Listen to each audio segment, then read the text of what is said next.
वक़्तु तालीम खे ॾियो, गुसायो न। दरस निज़ामी वारो अरबी वारो आहे त मुताले जी पाबंदी करे। हज़रत साईं बेर शरीफ़ रहमतुल्लाह अलैह फरमाइनि जेको शागिर्द मुतालियो नथो करे इहो शागिर्द किताब जे लाइ बि मुसीबत, उस्ताद जे लाइ बि मुसीबत। किताब जे लाइ मुसीबत कीअं? इबारत सम्झ में कोन ईंदुसि, फ़ाइल खे मफ़ूल करे वेंदो, मफ़ूल खे फ़ाइल, इबारत जी ख़बर न पवंदी। उस्ताद जे लाइ मुसीबत, उस्ताद सम्झाईंदो हुनखे ॻाल्हि सम्झ में कान ईंदी, अलाए छा थो चवे। तंहिंजे करे अरबी जो शागिर्द पंहिंजे किताब जो मुतालियो करे। ऐं उन खां सवाइ सुभाणे असांजे मदरसे में आहे ख़ैरात, भत्ता, ख़ैरात फ़ी सबीलिल्लाह।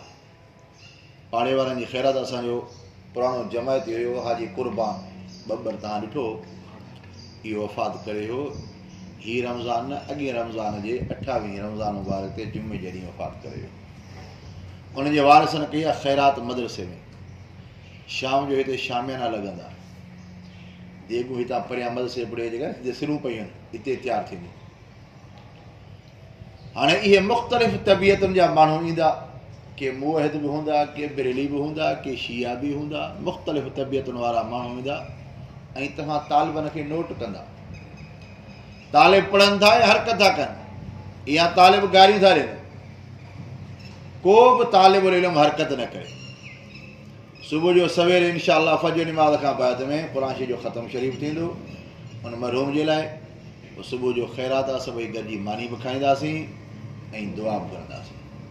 पोइ वरी हिफ़्ज़ वारा हिते जी मस्जिद में पढ़नि। को बि तालिब गोड़ न करे। तव्हां जेकॾहिं गोड़ कंदो 7 खां 8 खां काएं बि केसि ताईं बि ख़ैरात हले, 11 ताईं 12 ताईं 1 ताईं, जेसि ताईं ख़ैरात हले, को बि तालिबुल इल्म गोड़ न करे। तव्हां जेकॾहिं गोड़ कंदो, ख़ुशूसन नंढा मां ॾिसंदो हरकत था कनि,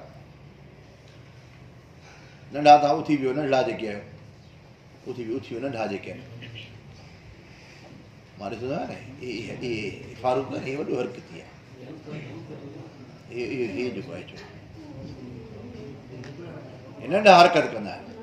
को दरीअ खां हीअं टपियो थो वञे, को दरीअ खां हीअं टपियो थो वञे।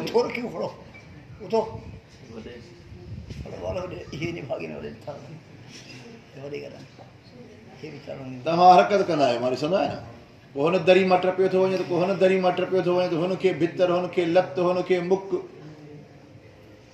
जेकॾहिं तव्हांखे कंहिं हरकत कंदे मां ॾिसंदुसि, मां को हिते वेठो हूंदुसि, जंहिंखे हरकत कंदे मूं ॾिठो मदरसे मां कढी वेंदासीं।